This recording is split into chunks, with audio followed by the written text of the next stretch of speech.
And there's this natural way that they'll just join and say, that's where I meant to be going too. I thought I was going this way, but I wanted to be going with you guys. I'm so glad I ran into you.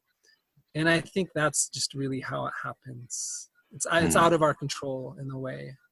And yet it comes down to our choices to just be who we are.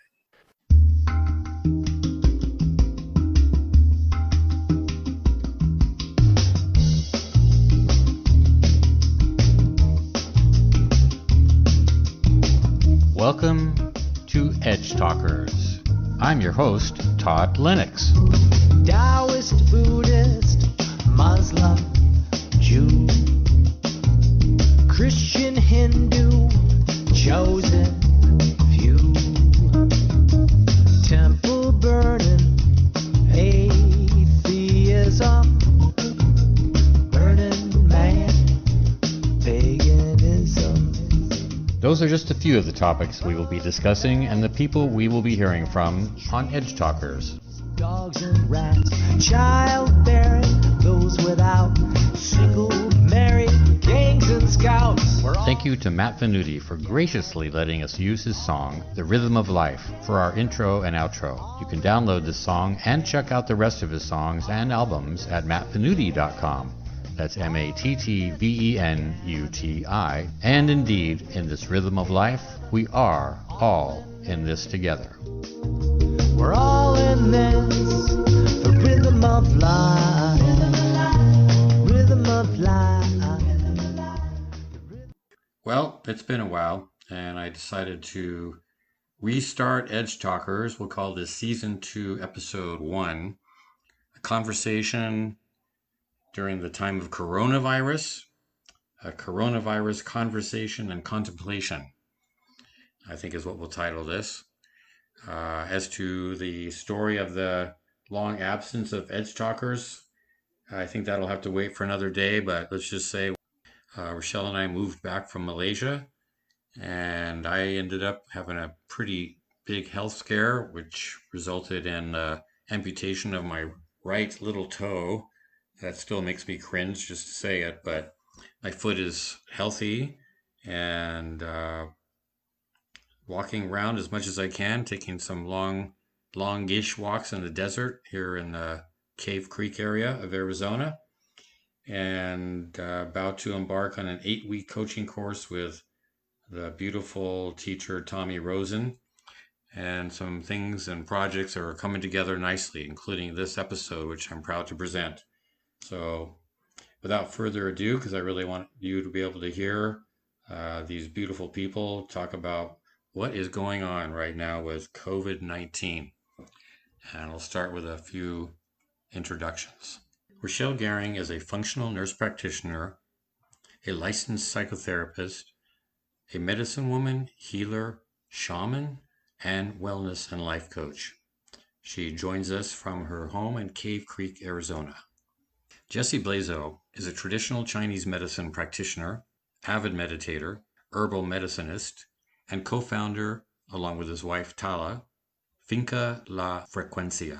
They gave birth to their baby boy, Nasir, in Colombia, where their wellness retreat was founded in 2017. Robert Bengtson has been creating things and experiences intending to bring out the best in people, from photography to art installations to interactive experiences to even billboards. At the heart of them all is the intention to inspire contemplation and meaningful participation. Raised on the East Coast, Robert has lived in the San Francisco Bay Area for nearly 30 years. He currently resides in southern Marin with the amazing dog named Onawa, who adopted him from Mexico. He drives an old white pickup truck with a sacred feminine plaster sculpture in the back, just in case you see him on the road, and carries a handmade pouch with new human story cards to gift into the world. When he's not working on a current project or imagining the next one, he can typically be found off-trail with Onawa, marveling at this planet called home. We start off our interview with Robert, Rachelle, and Jesse by asking Robert to draw from one of his new human story cards.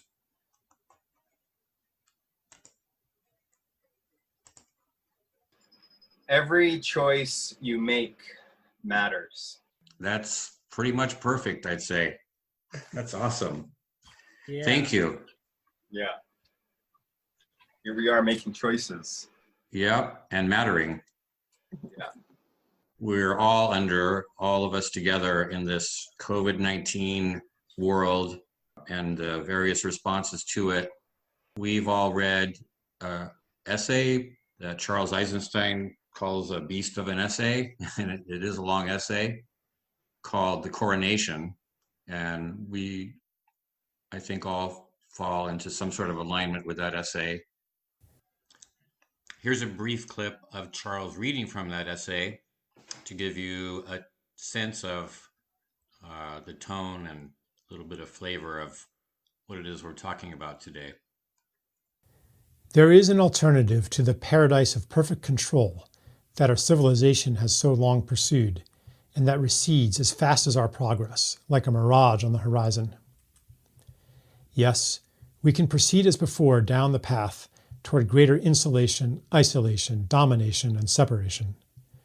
We can normalize heightened levels of separation and control, believe that they are necessary to keep us safe, and accept a world in which we are afraid to be near each other. Or we can take advantage of this pause, this break in normal, to turn onto a path of reunion, of holism, of the restoring of lost connections, of the repair of community, and the rejoining of the web of life. And so that's the subject of this interview to start off with. And whatever rabbit holes we go down, I'm perfectly happy and willing to go down them. But that's sort of the jumping off point. And I'm super happy to have the three of you joining on Edgetalkers here. Your voices are super important to me, and I'd like to do whatever I can to get some of what you are all up to out into the world. So, Robert, if you could start. Yeah, thanks. Well, it's great to be included. You know, here we are, our lives coming together to contemplate. And I think that's the piece that I feel drawn to advocate, is the power of contemplation. And I think something that is so powerful about that is something that I've been exploring as an artist. So I think that's the hat that I wear as a creative person. From the perspective of art, from the perspective of creativity and the power that we have to create. You know, that card really touches on that our choices matter. And what I'm interested in is what gives rise to our choices. You know, that ties into what Charles is talking about story. I think of it as a belief system. What do we believe, and how does that influence the choices that we make? Where contemplation comes in for me is, how do I choose what to believe based on what I'm aware of? It's a deep dive into the belief system about what we are as humans, my belief of being a combination of mind and body and soul, that which is beyond being a human. And the power of choice, the power of beliefs, the power of story really seem to reside in the realm of our mind, the realm of our ego, and the realm of who we think we are. How we show up in the world, how I show up in the world, the choices that I make reflect what I believe. And my beliefs, I've come to the realization, are choices, creative choices that I make. They can be as existential as who do I think I am, as well as what do I think's going on? What am I choosing to believe is happening on the planet, whether it has to do with the viruses or the healthy immune systems or 5G or vaccines or anything. The issue of contemplation feels really key to me. And what does it mean to contemplate? And I think that is where we tap into our own power, the realization that we have the choices that we make are part of our free will. And so how can I empower that process and really come to terms with what my choices are arising out of? So I think that's my piece that I feel like I'm advocating, is the power of our story, which is why I feel really connected with what attention and what focus Charles is putting on, the power of story. I'm interested in as an artist, how to inspire contemplation, how to inspire new ideas that empower us as individuals that are making choices about our beliefs and our words and our thoughts and our actions. Power of story, I think, is super critical right now. And we're being told a story, and we have the opportunity to tell a story, both. Well, and that's always been true, right? That's been true since the dawn of language. That's been the dawn of a brain that can imagine. And that will be, who do you think you are, is a question humans will be asking 1,000 years from now. Mm-hmm. So that the power that story is present in the human experience is inescapable to me. And it's part of the magnificence of it. If we have to have a story, I think the question comes down to what story are we choosing to believe based on the ones that we are aware of as options, frankly. You know, we can't choose something that we're not aware of as a choice. Robert, that's a good lead in for a track I wanted to play from Charles reading about what some of those choices might be. Now, COVID has given us a reset. 1 million forking paths lie before us. Universal basic income could mean an end to economic insecurity and the flowering of creativity as millions are freed from the work that COVID has shown us is less necessary than we thought. Or it could mean, with the decimation of small businesses, dependency on the state for a stipend that comes with strict conditions. The crisis could usher in totalitarianism or solidarity, medical martial law or a holistic renaissance, greater fear of the microbial world or greater resiliency in participation in it, permanent norms of social distancing or a renewed desire to come together. What can guide us as individuals and as a society as we walk the garden of forking paths? At each junction, we can be aware of what we follow, fear or love, self-preservation or generosity. Shall we live in fear and build a society based on it? Shall we live to preserve our separate selves? Shall we use the crisis as a weapon against our political enemies? These are not all or nothing questions, all fear or all love. It is that a next step into love lies before us. It feels daring, that next step, but not reckless. It treasures life while accepting death. And it trusts that with each step, the next will become visible.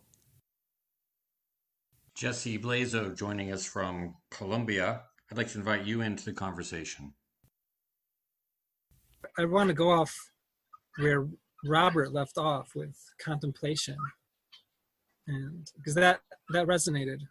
It resonates with me what you had to say, Robert, and also just this idea of contemplation, because what I'm into, you could say, is looking at nature, looking at the truths that are around us, that are presenting themselves, and so it's the power of observation to see, to listen, to question and say, well, what is this? And why is this? And see if we can trace it back to where it began and see if we can follow it to where it's going, and how far can we follow it to where it's going. And this is, to me, this is just a type of logical thought that unfortunately is kind of not really built into our educational system. And so here I am, I'm in Colombia with a little bit of land here. And so what I'm into right now is growing food, growing lots of it, and inviting people to come see what's going on here. We do permaculture, we do our best to live in balance with what we have, with the water, with the soil. And I guess this is what I'm really for right now, is just advocating for a return to nature, a return to common sense in a way of like how we take care of her is how we take care of each other. Because if we don't take care of the soil and the water and the air, then we all die. And so it's about getting to this point of listening, contemplating on, well, what does she need? Because she has this, the earth is this paradox. She's the most powerful and the most vulnerable at the same time. Hmm. And so we need to take care of the most vulnerable, which is what we're seeing with this corona thing. A lot of it is about, once you get through it, a lot of it is like, well, we need to care for the elderly. We need to care for grandma and grandpa so they don't get sick. There's a lot of this. And sure, we do need to care for each other. And the big chi, the big power that feeds us all, sustains us all, houses us all, we really need to take these type of actions for her, and we need to do it really soon. Yeah, powerful. Yes. And Rachelle Goering. I really liked both what Jesse and Robert had to say. Thank you. I woke up this morning feeling kind of funky, and I don't like that feeling. So I got up and I went into we have a little puja room, and I lit a candle and some incense and got up my journal and I started writing. What was coming through was, one, that I need to write more every day, because it allows me to go in and listen to my internal wisdom. So I guess that's in the same kind of theme of contemplation, and trying to take more time away from the media so I'm not influenced by what other people are saying and putting out there. And going in, and I really got a very strong message this morning about, this is all perfect, and to see it as a gift, and just to be with it, and not to let my mind go off into some of its tangents, which is like, at some point, my funds are going to run out. How am I going to pay rent, and et cetera, et cetera. And then Todd and I, every morning, we've been doing yoga class with Tommy Rosen, which is, he's a Recovery 2.0, and he's been in recovery like 28 years. And he gives a little coaching talk at the end. He was talking about, again, listening to your inner voice, not getting caught up into your old habits and your old patterns, and kind of just staying focused. And in this meditation this morning, clearly the messages was coming, and we're focusing on our pineal gland, and the message was coming through to me as that was just getting brighter and brighter. I could feel my pineal gland just kind of lighting up. It was going, get up and write, get up and write. And I've been working on a book, and it's been sort of the stepsister to everything else that's been going on. And right now it feels like that's priority. I've been given this gift of time right now to do my writing and see what emerges from that, and not necessarily have a goal, but just listen to that inner voice and to write and to see what emerges, and to know that there's just a lot of wisdom that's just wanting to come through. So I tend to sort of want to be goal oriented, and this is saying like be present moment oriented. And I think that's what Tommy Rosen was saying too. When we're in our worry or we are in our fear, we're not in the present moment. So it's a real lesson about being in present moment. This is my 5th Zoom call this morning already. So Zoom kind of makes you be present moment, like right here. So Yeah, we're living in Zoomlandia. Zoomlandia, yeah. Well, I also want to mention, Rachelle, and thank you for sharing. That's very powerful. And I am so just joyous to be sharing that practice with you every morning. I mean, I think you were kind of initially like, okay, trying to drag me into yoga class. And I was like resisting a little bit. And, I've sort of been into yoga and then not into yoga. But this particular practice is just like lighting me up so much that, it's like I look forward to it every morning. It's just really great. And this morning I also shared, as I shared with you, just kind of feeling of just centeredness, and I'd go along with Robert and Jesse, you know, the sort of contemplation and balance that is from whatever source, inside and outside, you know, it just seems to be coming more and more to me.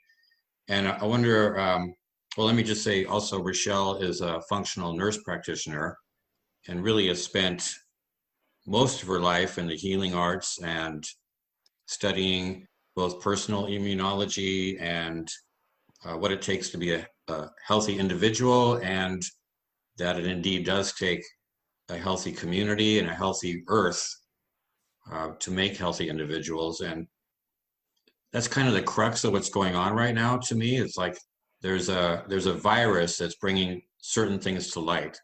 It's bringing old systems and structures to light. It's bringing the way we practice health care in this country especially, but also various practices around the world. The whole Medicare for all or universal health care for all, that's, you know, it's bringing that up. And to me, it's bringing up, why are we so vulnerable? And are we that vulnerable, really? I'd like to ask you all how you feel. Do you feel threatened by this virus? Do you feel afraid of it? What are you personally doing in your life to either combat it or just live with it or accept it fully or ignore it? You know, do you have different practices you're doing now that you didn't do before? Jesse, I think it'd be interesting to hear how Colombia is responding too, but in US, I mean, there's definitely not only just stigma to gathering in groups, but actual laws being created to keep us separate and to kind of make us face this alone, or try to anyway. So what has anything changed for you, and what are your practices right now to either stay healthy or just deal with some of the not only health issues but societal issues, social distancing, things like that? Well, I'll go, Todd, because we're kind of doing it. I mean, on a professional level, my work came to a screeching halt because I travel for a living. So that's been put to a halt. But I do not feel afraid of the virus at all. I don't have any kind of trepidation, and people are, you know, as you know, I'm getting texts and stuff from people who are trying to get me to wear masks. And, I don't wear a mask out in public. I don't really feel the need to. You know, I had one of my Zoom calls this morning was with my nurse practitioner, and we had gone over my labs, and there are things that I can do to boost some of the vitamin D and magnesium and stuff that showed up in my lab that I'm right now in a normal limit, but given what's going on, she suggested I push it to the upper limit. So taking more vitamin D, we take vitamin C, drink more water, which I hadn't been doing, so got my water. And I'm doing a lot more yoga. I was always doing yoga, now I'm doing a lot more. Maybe we're a little bit more, I think we've always eaten very healthy, but maybe even a little bit more so. Getting fresh air. In some ways, just because I'm not working, I get to do all the things that I want to do and like doing that I think are good for us. I'm washing my hands more, I think, just like when I come back from the grocery store, make sure that anything I've touched, I'm washing my hands. But other than that, I don't feel afraid of it. I don't like all of the social distancing. But in some ways, we don't have a lot of friends here yet. So I'm Zooming with friends now that I hadn't, you know, seen before or seen for a while. Our social life hasn't changed that much because we're new to the area, and we're not. Arizona doesn't make us stay in. They have purposely kept the parks and the hiking trails open, so we still get to go out and do that. So I am more concerned about things that might come down, like mandated vaccines. That scares the heck out of me, and I'm very, very concerned about that. Especially when I see that that people out of fear will give up personal freedoms, and that's one of them. That one I want to keep my finger on the pulse and make sure we're not going down that rabbit hole. Otherwise, Jesse, we're going to come live with you. So. Okay. Right. Yeah. I was just thinking of asking you guys. Yeah, good. Yeah, that is plan A and a half. Yeah. Does anyone want to respond to that? You know, something that I think is important for all of us to do first is to get present with the truth of whatever is. And so I've been doing my own research about what I think is really going on. And I think there's back to story, there's the story that's being presented by the mainstream news. Mm-hmm. And their track record across the board has proved pretty unreliable. And so I think there's a lot of people, me included, that are really suspect of what the story is coming out because of the agenda that it's shown throughout, you know, the last number of decades, certainly since 9/11, and the list is long in terms of how I have seen the media cover certain topics. And it seems to not be aligned with what I think is the truth of something. You know, back to Charles's essay, it's hard to know anything. How do I discern what's the truth? And how do I bring all of my capabilities to be aware of what are all the options being presented, and how do I discern what is the truth? How do I look at all the data that I can to come up with the conclusion? So the very premise of how am I responding to this virus is, before I even have to answer that, is there this virus? If the test can't test for COVID-19, which is my understanding as a possibility, how are all of these conclusions even reliable? So I think there's even a question of, you know, is there a highly contagious COVID-19 virus, you know, spreading across the world? And I think the answer to that might be that there isn't. Doing the research, connecting the dots, seeing all the players involved, following the money, I think the story is highly suspect. And in my own discernment of who's telling different versions and stories, and trying to rely on my own navigation system of listening to the news, and then, you know, seeing on a YouTube channel some MIT biologists giving a different perspective of what viruses are or what the tests are. You know, Rachelle, back to your point around when people are scared, they will relinquish a lot of control. We saw that with 9/11, which turned out to be also a highly suspect story that resulted in the Patriot Act and a lot of our loss of civil liberties and constitutional rights. And this, to me, a lot of this story, seeing it hyped on the news, feels like a combination of 9/11 and weapons of mass destruction. And I'm dubious that this story is even true, particularly after doing a lot of research and looking at a lot of different other sources. And I mean, I live alone. I don't have a family. Like I have the capability of doing this kind of research. I'm drawn to be curious. I'm drawn to contemplate. And so as I've done that, I've come up with a narrative that isn't leaving me scared of contagion, of catching anything.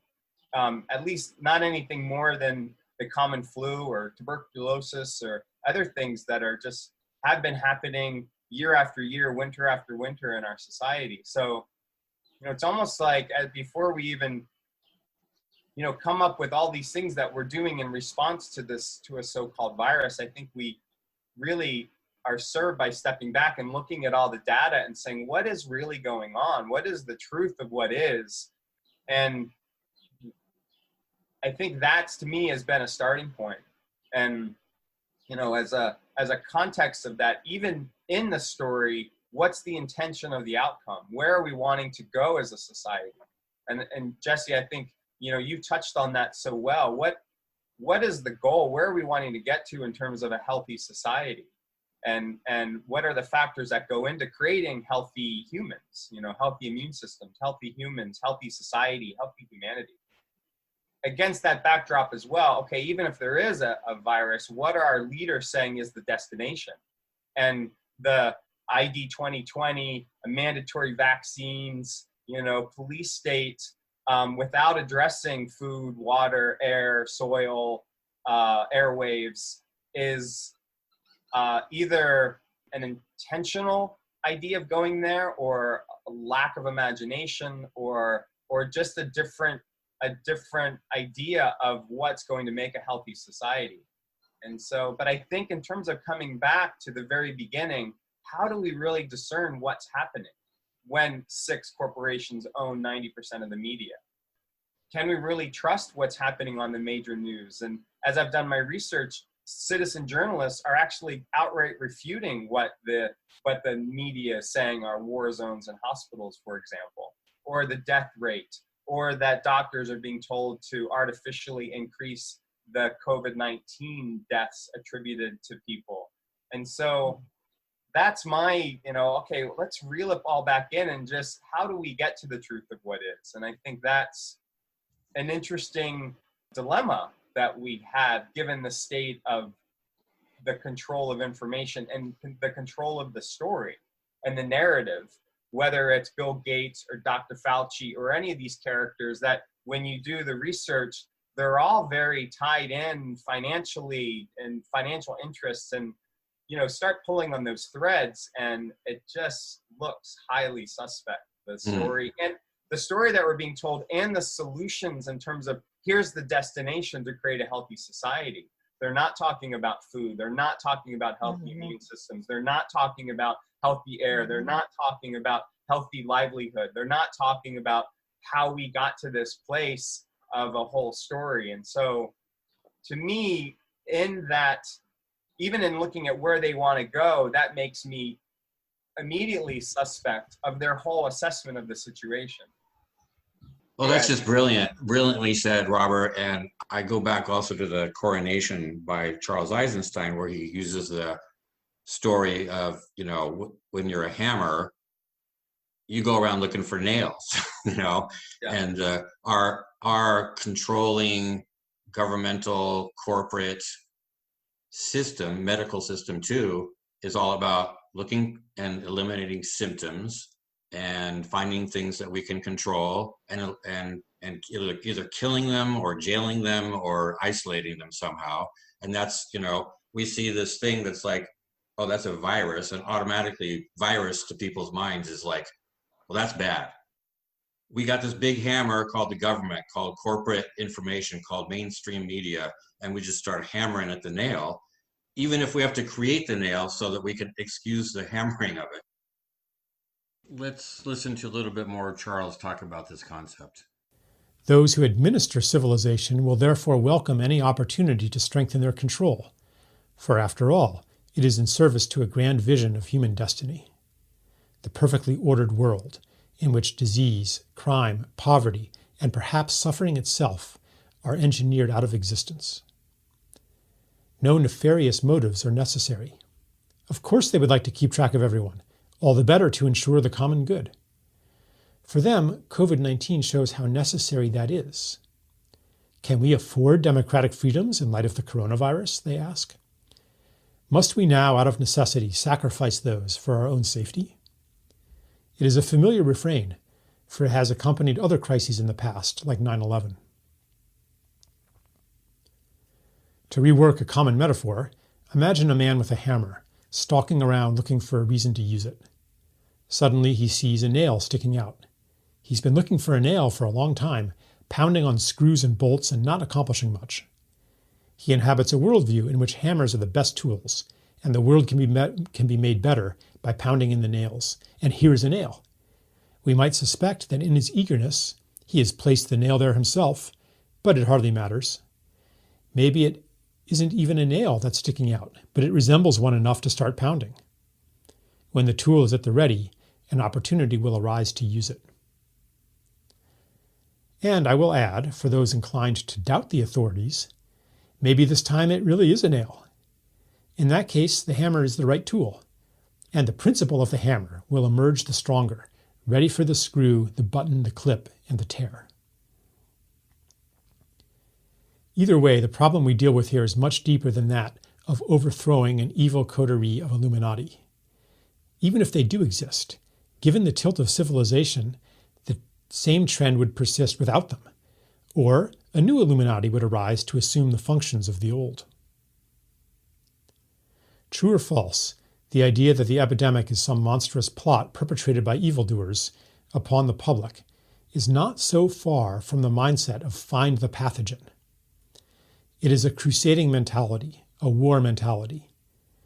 It locates the source of a socio-political illness in a pathogen against which we may then fight, a victimizer separate from ourselves. It risks ignoring the conditions that make society fertile ground for the plot to take hold. Whether that ground was sown deliberately or by the wind is, for me, a secondary question. What I will say next is relevant whether or not COVID-19 is a genetically engineered bioweapon, is related to 5G rollout, is being used to prevent disclosure, is a Trojan horse for totalitarian world government, is more deadly than we've been told, is less deadly than we've been told, originated in a Wuhan biolab, originated at Fort Detrick, or is exactly as the CDC and WHO have been telling us.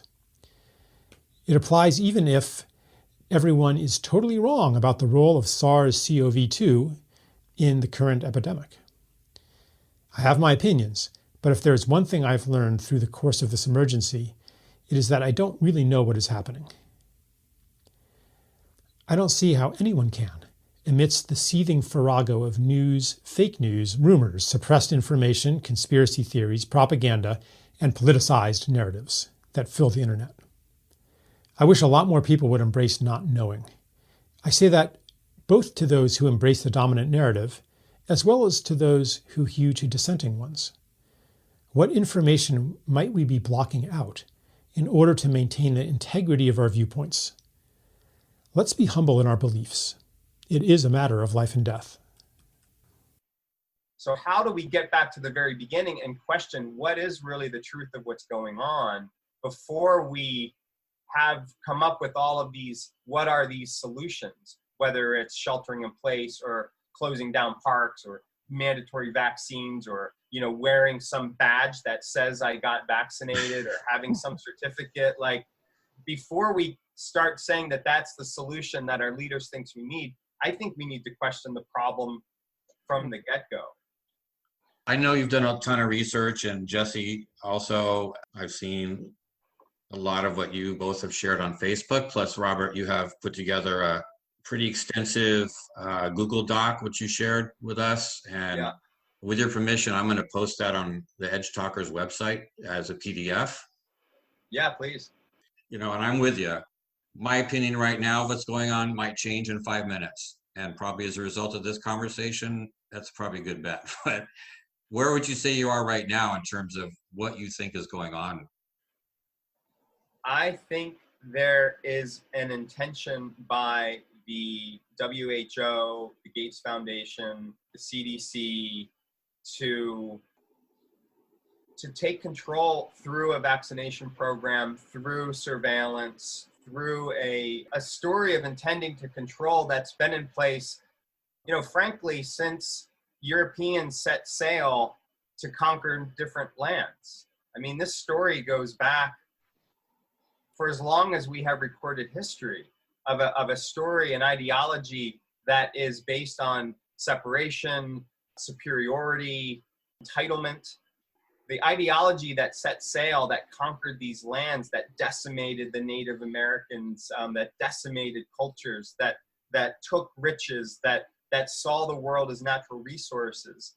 I mean, that has just been crescendoing as a story into our modern landscape, where the old stories are in these little pockets and in the Amazon, in the Australian outback, in these pockets in Bhutan. I mean, it feels like there are these embers of old stories in the Kogi people up in Colombia. I mean, there are different perspectives of the world that's not about entitlement, that's not based on all is two and some kind of good and evil. There's a whole different ideology that is about being in this together and being connected at a spiritual level.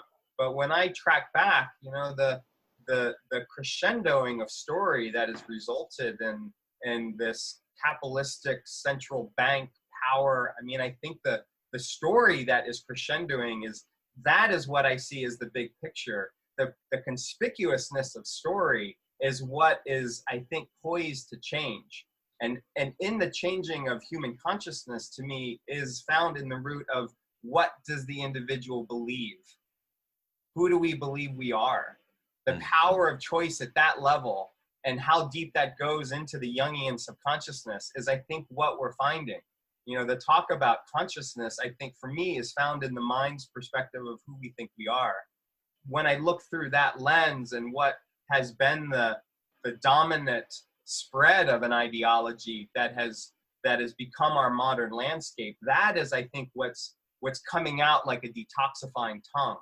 And that's really at the essence of this. When I lean in and I follow the stories and I see what people are advocating, that's very different from what Jesse's talking about, which is the simplicity of healthy food, healthy water, healthy lifestyle, a love of earth that arises from a belief system about who we think earth is or what we think earth is. And I think, you know, that to me is the lens I'm looking through this, you know, the fundamental stories of, at the very level, who do we think we are?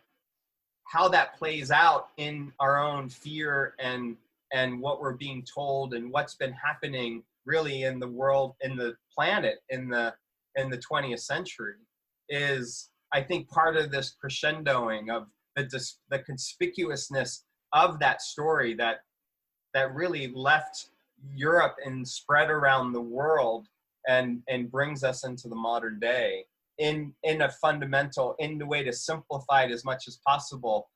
What is our story of who are we? Who do we think we are? And I think that is what is at the pivot point of shifting consciousness like it's never happened in the history of our species. Yeah, and Jesse, I think you, more than anyone I know, or at least as much as anyone I know, you might not think of it this way, but I see it as you've escaped some, you know, this sort of, especially from a point of view of the United States, this sort of hypnosis is how I think about it sometimes. And you can see what Robert's talking about, maybe from the outside. I think we're all looking at it a little bit from the outside, but, you know, you are physically looking at it from the outside. What do you see in terms of this virus and some of what Robert's talking about in terms of, you know, our history and where we're at right now in terms of the story, the old story maybe, and hopefully a burgeoning new story? Yeah. Well, I resonate with what Robert said, and I could say I second it. I raise my hand, and I feel you, Robert. About escaping, that, I mean, escape is only temporary at this point, and I don't really. I could be in the same situation in the States. I could be in I could be somewhere in the mountains, in the wilderness there with a similar project, and one could say I'm escaping as well, or I have escaped, you know, and to some extent it's true because our life is kind of gone on pretty as usual. The only thing that's changed here is our a couple of our team members who do the building, they're with their families, so they're not here, and we don't have any guests right now where we usually do.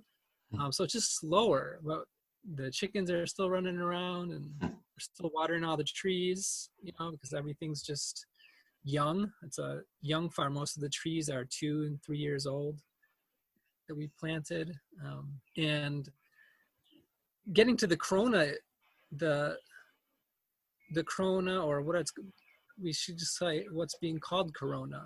It's a story. It's the actual like virus. Yeah, as Robert said, I don't necessarily believe that it exists. I haven't been shown that it does, and I have lots of reason to distrust based on history, not just paranoia. It's when you find out a certain group of people have been lying for a long time, and it's just, you need to find a pretty good reason if you're going to believe them, right? So here we are in Colombia, we're in quarantine as well, and there's fines here as well. There's quite a bit of, yeah, the fines are pretty heavy if you're out, and people are scared. A lot of people are scared here. And just getting, as I'm listening to Robert and Rachel as well, what I was kind of feeling into is like the architects of, you could say, choice.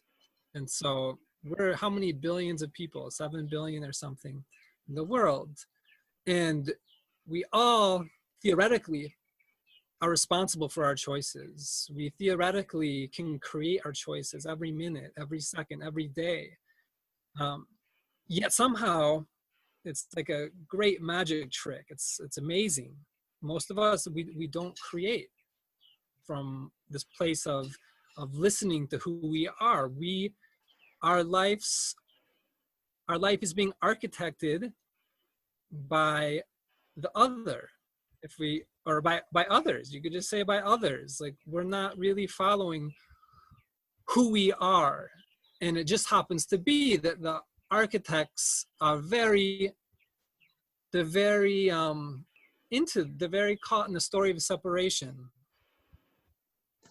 And so I could call them the architects of war, because that's what separation is about. Really, when you have that belief system that there's another that somehow is different than you, or somehow you've stopped sharing a source, you've lost your brotherhood and sisterhood somehow, then you create war. And so this is what's been happening. The architects have created countless wars on nature, and there's the war on the virus, and there's the war on the people who don't follow the quarantine, right? And there's a war on Trump, and there's war on China, and it's just endless, the war. And so of course I'm not concerned about the viruses, because as everybody has mentioned, they've evolved with us for a long time. At any one moment I heard something like maybe 270 trillion viruses in our body. So we're full of viruses and bacteria. The fact that people die, and this is like maybe another stepping point is to this idea that Charles mentioned in the article about the war on death. And as a culture, we have a very infant-like understanding of death, our view of it. We're really scared of it, and we have all these beliefs about it, heaven and hell. But what happens is we don't really have a very profound or helpful understanding of what death is and like what it could be. Well, I'm not scared. I've had moments, in the middle of it, I've had moments, because Colombia it's a different country economically, you could say, than the States. In the States, in Canada, and people are going to get bailed out. They're getting some checks. Things like universal basic income can come in and get people by. Here, people are they live day to day. The minimum wage is like $13 a day, $12 a day. And so they've been out of work for 3 weeks now. They just extended it for another 2 weeks. And I spend time with these very people who are affected, because our team is farmers. They've always been poor farmers, and they speak for the poor farmers and with them. And people get desperate. They get desperate when they get hungry and they don't have money. And right where I am, everybody's doing their best. It appears. I've made it down, and I haven't got attacked and robbed, and I don't really hear of that happening. Yet it's in everybody's mind. It's like, well, how much longer can we do this? So coming full circle, it comes down to this precedent of where we're going, with this. And is our reaction taking us in the direction of healing and unity, or is it some kind of hurdle or speed bump or distraction for our healing? And it seems like to me it's more of a distraction. Yeah, Charles wrote that he talks about dying well and living well, and you can't live well if you're not willing to die well. And how much of life will we forego to stay safe? And that seems to be like this big crux right now. Like, how much are we willing to sacrifice? Yeah, like the night sky, for example. I mean, regardless of 5G safety, which I believe from being a Chinese medicine physician and somebody who studies and looks at the energetic effects of everything. My intuition and my intellect tells me that this is not good for biological life. It is dangerous. It is a dangerous thing. And I mean, 4G and 3G have already been proven to be unsafe. And so here we go, opening up ourselves to this incredible amounts of radiation that's been untested. And then just our night sky. We're talking about 40,000 satellites. There's going to be more visible satellites in the night sky than stars. Wow. Yeah. God. I mean, just that alone should have eyes popping out of their heads and saying, what the fuck? Yet, I think a lot of people just don't even know. They don't even know this. They don't even realize what's happening. And in the middle of this pandemic, somehow the rollout of 5G is essential. That's an essential job. As if we're gonna die if we don't have the 5G in the meantime. Which, to any thinking person, that should really just, raise some eyebrows. Yeah. I know in the States, they've closed down some acupuncture and traditional Chinese medicine practitioners, and because that's non-essential, they call it non-essential. And yeah, but let's keep putting up the 5G towers. Yeah.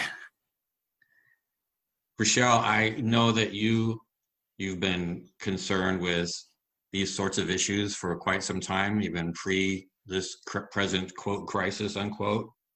And I'm wondering what you're thinking about in terms of people's health as it relates to the environment and our social structures. I mean, one of the things for me is banning people from going on hikes and telling them to stay at home is probably one of the most unhealthy things that we could be doing. But things like that, you've been looking at a long time in your career for the way that we treat symptoms and pretty much ignore underlying conditions.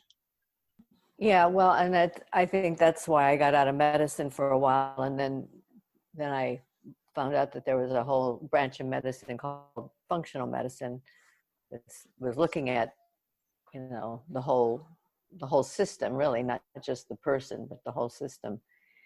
So, just to digress a little bit, like, out of all of this, who's benefiting the most is the planet Earth. I mean, not if they're putting up satellites and 5G, that's not a benefit. But I just saw something the other day that the Himalayas are visible for the first time from some place because the smog is gone, and the smog is gone in China, and the waters are clear and that kind of thing.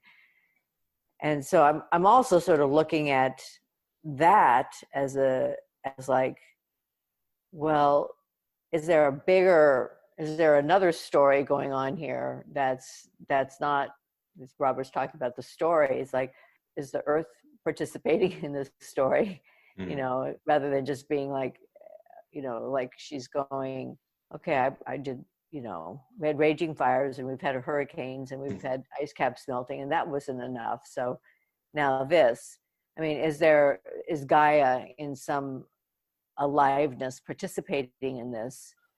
And I mean, it's just a question, and it's like, it's just part of the whole contemplation. Like, not is she just like a passive recipient, but is she actually actively involved in creating this story of what we call a pandemic, which I'm like, Robert, I'm not really sure that it's a pandemic. And now they're saying, oh, the deaths aren't going to be nearly as bad as we thought they were going to be. Like, funny thing. However, I'm not, you know, I think there's just like all these different sides to look at, you know, like people giving up civil liberties, like we were talking about. And then, but there's also like, wow, people are standing back and taking a look at their lives a little bit, and we're looking at the benefits of the earth. And so it's just like a big, it's not linear in any way. It's many, many, many layers. But back to your question about the human body is, you know, it's a microcosm in a way of a macrocosm of the whole world. But we have been just depleting the earth, the soil of its micronutrients, topsoil, and for decades and decades and decades, and our food isn't as nutritious, and we're not looking necessarily at prevention.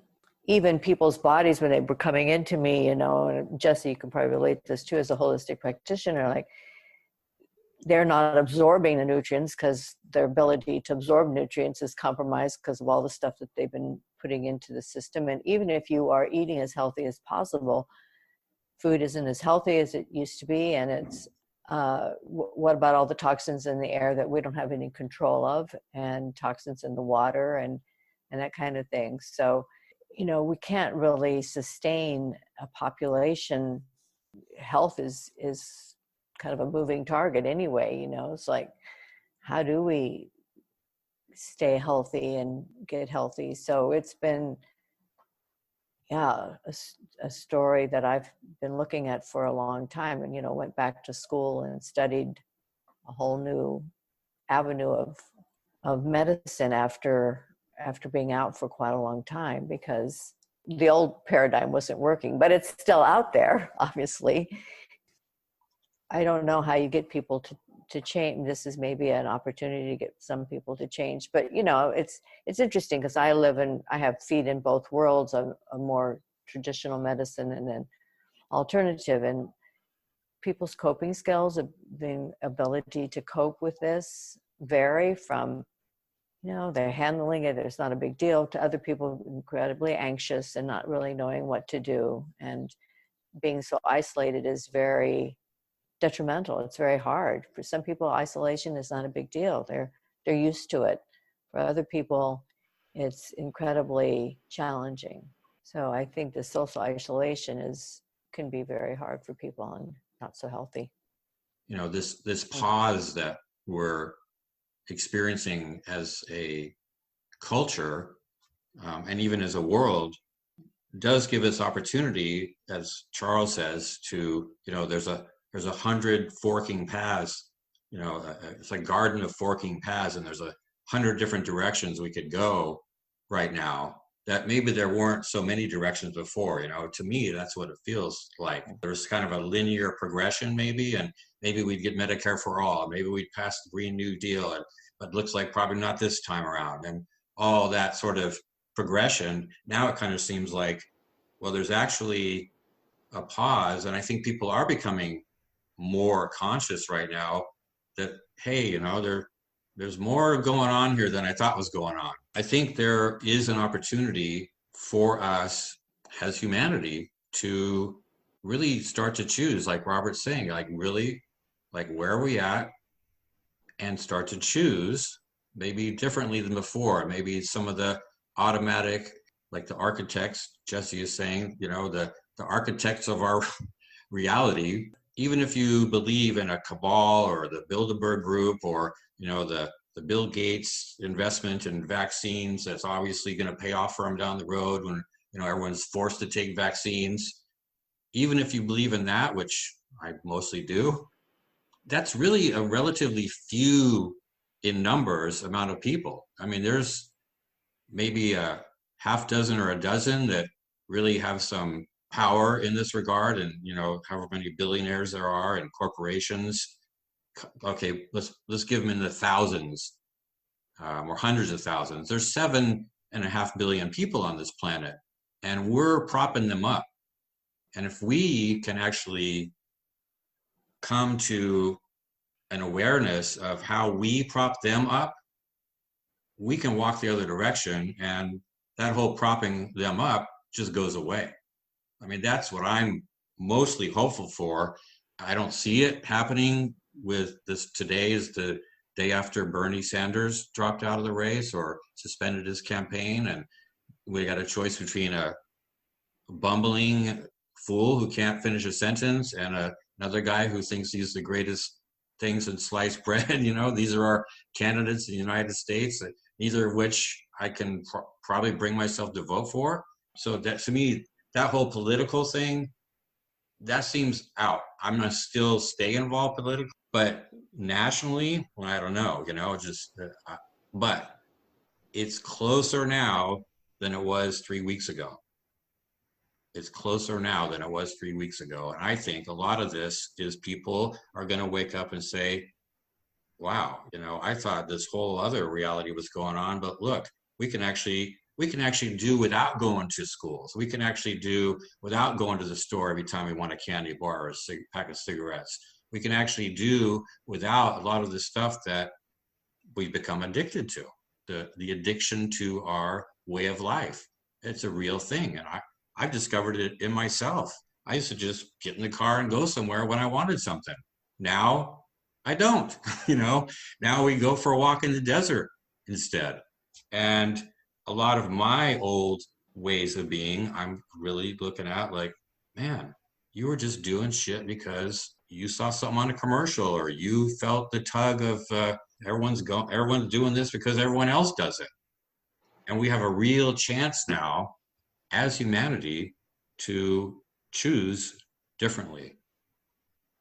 Rachelle shared a post this morning or last night, I think, Rachelle, about Bill Gates and his involvement with his standing to gain from vaccine therapy and some of these lockdown protocols that he's been trying to preach. And then I won't quote who this was, but there was a response that said, anti-science, misinformation, and fear-mongering and conspiracy theory is very sad, especially in the middle of this pandemic. First of all, to me, fear-mongering, I mean, what could be more fear-mongering than telling people to stay at home and don't go outside or they'll die? What's more fear-mongering than that? I mean, is it fear-mongering to say, hey, let's question some of these things that Bill Gates is doing? How is that fear-mongering? But it seems like there's a ton of people who are just willing to go along with the program still. And is that, what am I supposed to do about that? What can we do about that? Is listening to this kind of conversation helpful? I don't know, but I guess my question is, are enough people going to wake up in time, not to stop the virus, but to stop the destruction of the earth, the militaristic, jingoistic wars that we're going to keep on putting ourselves into? How do we help with that? I mean, I don't even know what to reply to this woman's post. Like, I'm not going to change her mind, am I? No, I know who that person is. It's a him. You're not going to change his mind. It's a him. Okay. It's a him. You never know. You don't know what is true with anybody. And so when I think of, if someone's just been getting their information from the mainstream authority, then it makes total sense that they believe what they believe. If you think that there is a highly contagious, deadly virus going around, then it does make sense to stay away from people. You know, so I think the question to me keeps coming back to, how do we inspire our own sovereign ability to choose what we believe? So how do we inspire ourselves to come up with our own conclusions based on what are all the options available? You know, and in that is this question I think you're tapping into: how do we question authority? And you know, that's something that was fundamental in this country's, you know, constitution, on our forefathers, of being aware and questioning authority, and that they are that our government is our government, but just more generally, and particularly given the track record of authority and mainstream news, how do we create an environment of contemplation, of questioning authority, and inspiring each person, because each person is going to decide. And I think that the majority of people are good-hearted, good-willed people.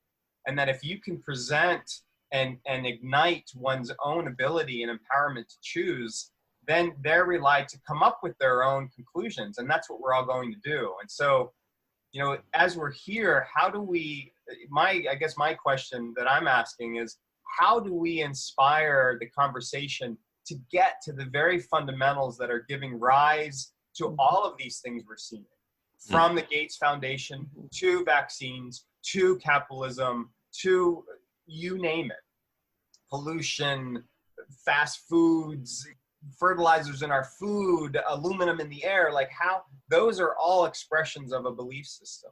And so how do we get back to the simplicity and contemplate the belief systems that's been at the core of all of the free will choices that have been made, and what is really at the heart within each of us? I mean, I grew up in this country. I'm a product of the culture and the belief system that shaped me. You know, I was born in 1969. I grew up in the 70s. I watched the Brady Bunch and Gilligan's Island, and I went to school, and, you know, what was said, what wasn't said, how did all that shape me in terms of the narratives about blame, responsibility, emotions? All of these things are stories. As I reflect on the present moment, you know, how do we inspire each person's own navigation system based on the realization that we've been conditioned to follow authority? We've been conditioned to believe what we're told. From the schooling, from our parents, from the whole narrative has created a certain climate that is not, I'm still learning, what does it mean to contemplate? How can we, I think from my perspective, how do we identify the realm of belief systems that is giving rise to choice? How do we contemplate that within ourselves?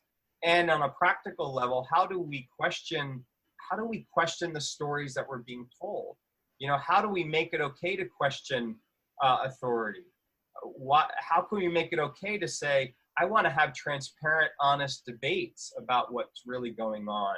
How do I invite other people to say, if you want to watch the news, great, but if you want to empower yourselves and from a larger pool of what might be going on, here are 50 links to look at. If for those of the people that want to, in their own navigation system, that I would say is the majority of people, when I think of the good-hearted, good-willed people that want to live a healthy life, want to have good connections, want to be eating healthy food and healthy water and have a healthy lifestyle. The water that we're swimming in is based on a life diminishing story. Again, that tracks back to the ships that set sail to conquer new lands. You know, we're a product of that. This is the crescendoing of that. And so I think this is an opportunity, and will continue to be an opportunity to bring light to the belief systems that are giving rise to everything. And that's the big turning point that I think is available to us. And And if we don't go to that level of the fundamental beliefs that are shaping all of us in our choices, we're left with the old story of, oh, look at those bad people that are doing bad things. You know, whereas our whole culture is based on that story, our factory farming, the way we're doing everything, the way we're educating our schools, the way we're creating incarceration, the way we're, the medical industry, all of that is based on the same story that is giving rise to everything. I guess as an artist, as a creative person, I think one of the keys is, how do we inspire someone to seek the truth, quote unquote, knowing that you can't really know, but how do we ignite that in others? Because that would be once you're self-navigating from a belief system that's life-affirming, then that person will be life-affirming in their lives. But my culture, if I try to reduce it down to simplicity, teaches us that the goal is to win rather than intending to serve. And so when I reduce it that way, so many people are trying to win. They're trying to win Monopoly. Our society is a big Monopoly game, and the billionaires are winning Monopoly. Bill Gates has won Monopoly. Like, lotto sales are continuing to go through the roof because everyone wants to win at Monopoly. And so through that lens, it's like, that's what's shaping what's going on to me on the planet. Is that's what we've been indoctrinated with, is a story where the goal is to win, and to win at all costs, as long as you don't get caught or know the right people. And in that context, we're all on our own to try to win. And this pandemic, this virus, I think is revealing that we're not working together because everyone has been conditioned to try to win. And that story that's what I think is what's really being uncovered, that's coming out of the detoxifying tongue, as we look at the realization that we're all kind of on our own, where there's another life-affirming belief that we're all in this together, not just humans, but every blade of grass, everything that is earth is a closed system, right? So when you have that belief system that you could track back to different indigenous cultures, there is a symbiotic relationship with everything. And the future that I see of humanity is built on a life-affirming belief system that results in an unconditionally loving kind of approach that is at the root of our imagination and our application of choice. What do I choose and why tracks back to the belief system. If I think in some way of contextualizing what's happening against that context, the simplicity of who do we think we are and why that's given rise to what we're seeing, that's the pivot point where we change, because that's the pivot point within me. I was given an operating system that was teaching me that the goal is to win. And I've been spending years uploading a new operating system as I learn about different cultures or explore my own spirituality and my own existential question of who do I think I am, based on my belief systems and my stories juxtaposed against what did everyone think they were around me growing up. What did my parents think they were? What did everyone reflect on me? What did my education system see me as being as I was going through 16 years of education?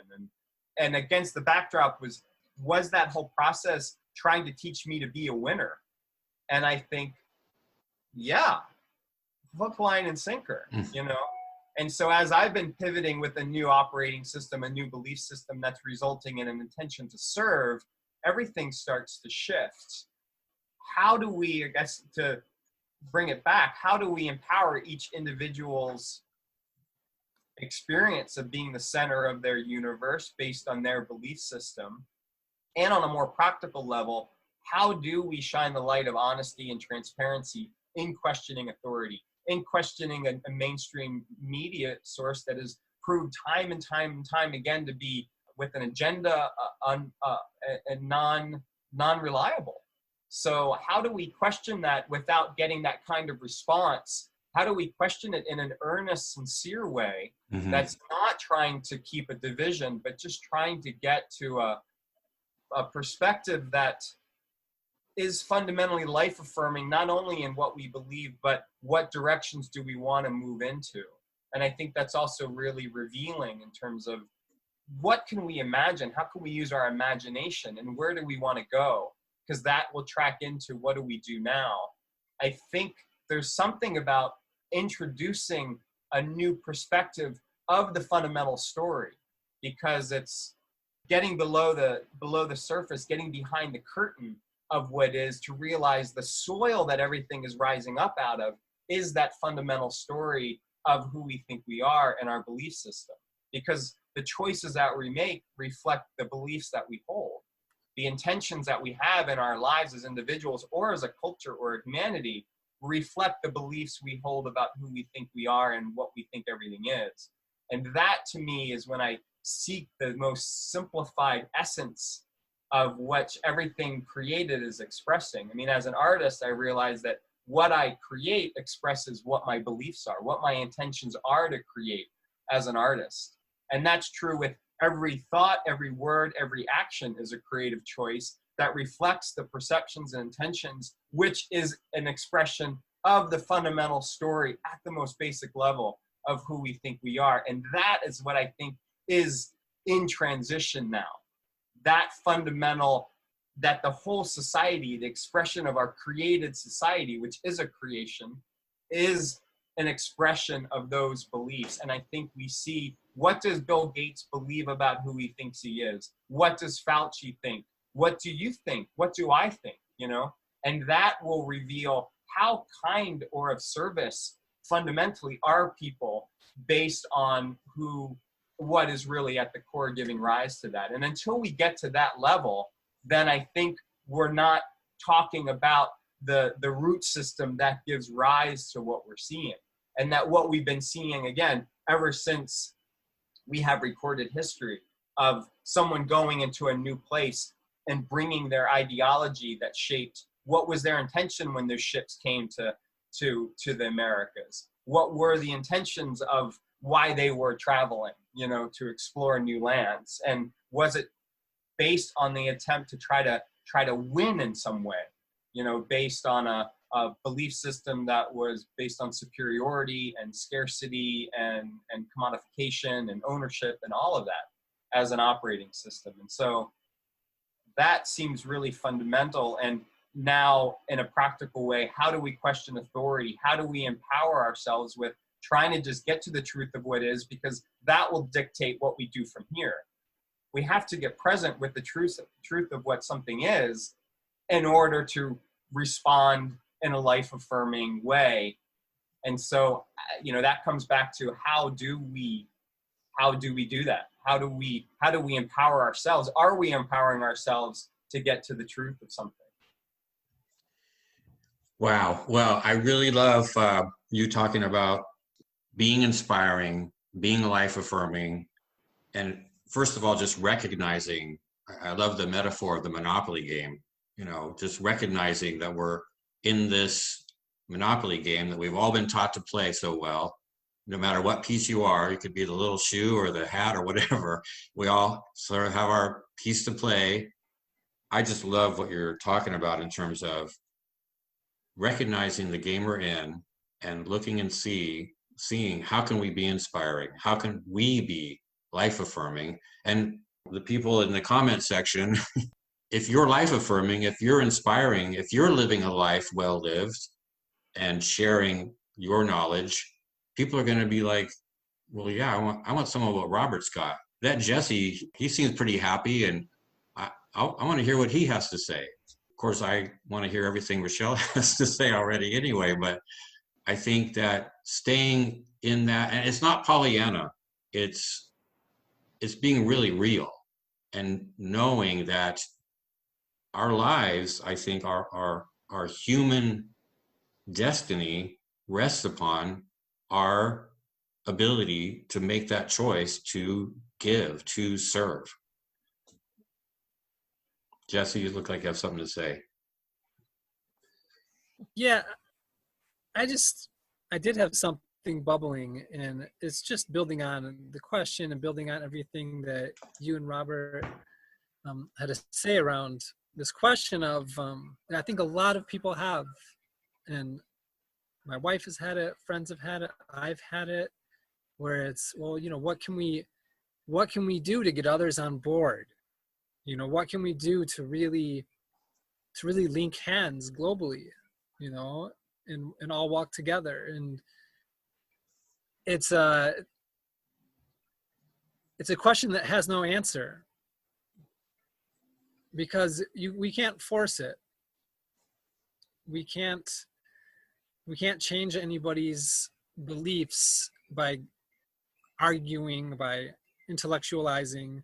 It just doesn't really work like that. And what it does is it takes away from ourself and our path and our own creative juice.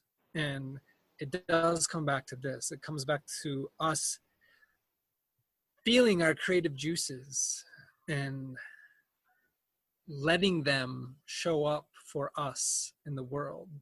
Because when they do, they show up for other people in the world.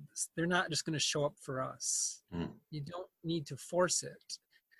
And the image I have when I was listening to Robert, I had this image of these two, just for me, it's sometimes easier to think really in a simple way, yin and yang. And so two paths, and one is up the holy mountain, and one is towards a huge dump where we dump all our plastic and our shit that doesn't biodegrade so well. And so a lot of us are on this path up the holy mountain.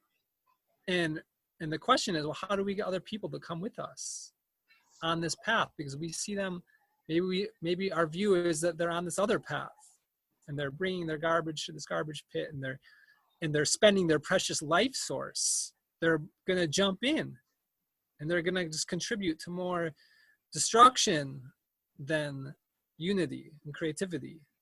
And so this image of us just walking this path through the woods, up the holy mountain, and singing on our way, and writing, and cooking food together, and whoever we meet on the way, sharing what it is that we're up to. Just sharing. They might happen to overhear our singing and say, wow, what's going on? Or they might smell the food and say, hey, can I have some? I'm hungry. And they get in on it. And there's this natural way that they'll just join and say, that's where I meant to be going too. I thought I was going this way, but I wanted to be going with you guys. I'm so glad I ran into you. And I think that's just really how it happens. It's out of our control in a way. And yet it comes down to our choices to just be who we are. I will conclude by invoking one more dimension of the relationship between humans and viruses. Viruses are integral to evolution, not just of humans, but of all eukaryotes. Viruses can transfer DNA from organism to organism, sometimes inserting it into the germline where it becomes heritable. Known as horizontal gene transfer, this is a primary mechanism of evolution, allowing life to evolve together much faster than is possible through random mutation.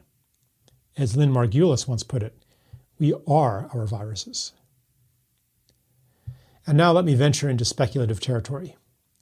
Perhaps the great diseases of civilization have quickened our biological and cultural evolution, bestowing key genetic information and offering both individual and collective initiation. Could the current pandemic be just that? Novel RNA codes are spreading from human to human, imbuing us with new genetic information. At the same time, we are receiving other esoteric, quote, codes that ride the back of the biological ones, disrupting our narratives and systems in the same way that an illness disrupts bodily physiology. The phenomenon follows the template of initiation: separation from normality, followed by a dilemma, breakdown, or ordeal, followed, if it is to be complete, by reintegration and celebration. Now the question arises: initiation into what? What is the specific nature and purpose of this initiation? The popular name for the pandemic offers a clue: coronavirus. A corona is a crown. Novel coronavirus pandemic means a new coronation for all. Already we can feel the power of who we might become. A true sovereign does not run in fear from life or from death. A true sovereign does not dominate and conquer. That is the shadow archetype, the tyrant. The true sovereign serves the people, serves life, and respects the sovereignty of all people. The coronation marks the emergence of the unconscious into consciousness, the crystallization of chaos into order, the transcendence of compulsion into choice. We become the rulers of that which had ruled us. The new world order that the conspiracy theorists fear is a shadow of the glorious possibility available to sovereign beings. No longer the vassals of fear, we can bring order to the kingdom and build an intentional society on the love already shining through the cracks of the world of separation.